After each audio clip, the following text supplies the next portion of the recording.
Star Wars Destiny is a collectible card and dice game from sexy cardboard conglomerate Fantasy Flight Games, peddlers of mighty Star Wars tabletop entertainment like Imperial Assault, Star Wars Rebellion, Armada and X-Wing. Destiny sees you and a friend fielding, and I'm quoting from the box here, your favourite Star Wars characters in battle. You'll be playing cards and rolling dice alternately to whittle away your opponent's health, and the first player to slay their opponent's characters is the winner. So let's crack on with the dice hour formula, shall we? A potty rules explanation, a brief overview of the cool things this game does, and then a bloody good moan.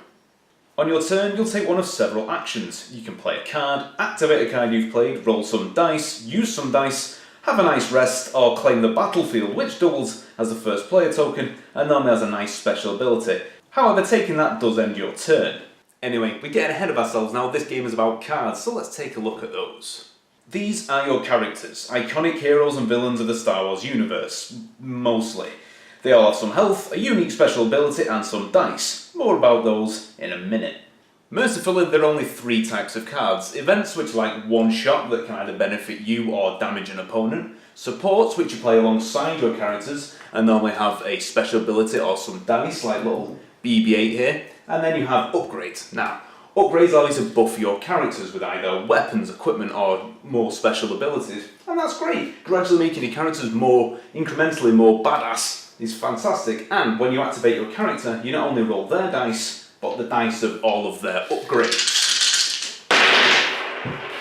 And these dice can either make or break your plans. The symbols on these dice range from inflicting damage to your opponent to activating special abilities and earning you resources. There are also a few pain-in-the-arse symbols that can force your opponents to lose resources and cards. That's always a laugh, especially when it isn't you.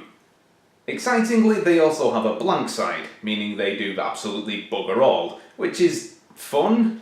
The First Order Stormtrooper has 2 super fun blank sides, which is thematically appropriate because in the film Stormtroopers are bloody useless. The dice give you further options, and the fact that rolling them is an action and then subsequent actions must be spent on activating certain types of dice adds a nice layer of strategy, and it makes every decision count, and not only every decision, the timing of every decision. When is it more prudent to inflict damage on your opponent, force them to discard cards or disrupt their resources? And if you do cock up your dice roll, you can just discard one of your own cards and then re-roll them. This prioritisation of actions in this alternate action sequence with your opponent is great, and it means the game plays a fair old pace. Fair old pace. And you could rattle through like 2, 3, 4, 5 games in an evening, which is great. But it does also mean that you're probably gonna see everything that the start set has to offer in 2 or 3 evenings. But with booster packs, you'll be able to expand your Destiny experience with new heroes, villains, upgrades, support cards, events, dice. And you could go out and spend an extra £40, £50 on this game easily and not get the cards or dice that you really want. But we'll get to the business model properly in a minute. Let's talk about the dice. Now, Star Wars Destiny is a collectible card and dice game. Your 30-card deck is constructed by you from the cards and dice that you own. You build your engine with a specific strategy in mind, and then dice happen. Now, there are 2 ways of thinking about this, and I'm kind of caught in between both of them. One, the dice are brilliant and a much-needed dynamic and random element in what would otherwise be a fairly static card game. Or, dice are a pain in the arse and can hamper your plans as often as they play into them. I think mileage may vary on person to person with this one, or more realistically from dice roll to dice roll. The relationship between the theme and the mechanics is also a little bit off. Like, why does the Enrage card give you resources for suffering damage? Suffering damage to get spending money doesn't quite fit in with my recollection of The Force Awakens.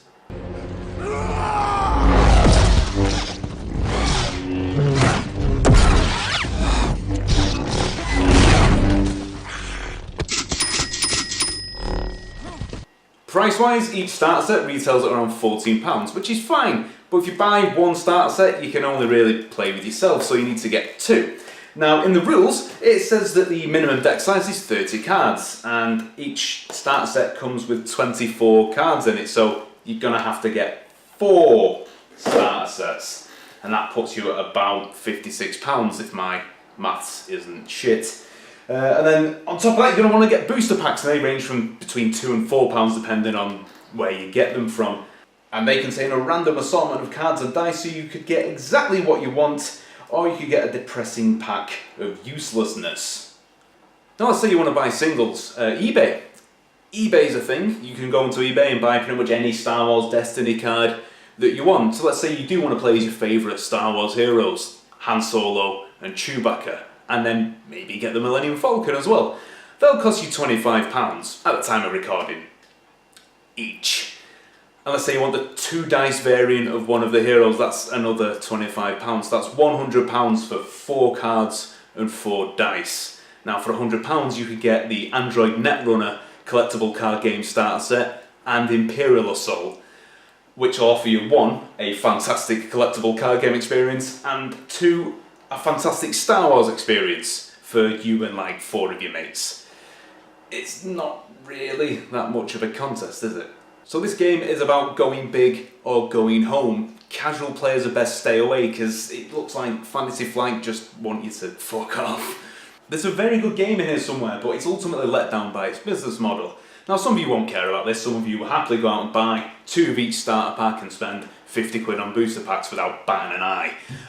But I'm not one of those people. I would much prefer it if Fantasy Flight would have adopted a similar business model to all their other collectible card games. Game of Thrones, Android Netrunner, Lord of the Rings. I mean, the list is pretty much endless. But if it would have followed a similar business model, I would have bought every single cycle and big box expansion for this as soon as it came out.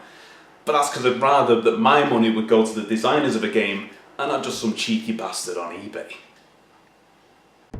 If you like this video, please do share it with your friends. Don't let Dice Art be your little secret. If you'd like to support the channel financially like the fantastic people on screen now, there is a link to my Patreon page, as well as links to my most recent video and social media so you can stalk me on Facebook and Twitter. Thank you very much for watching, and I'll see you next time.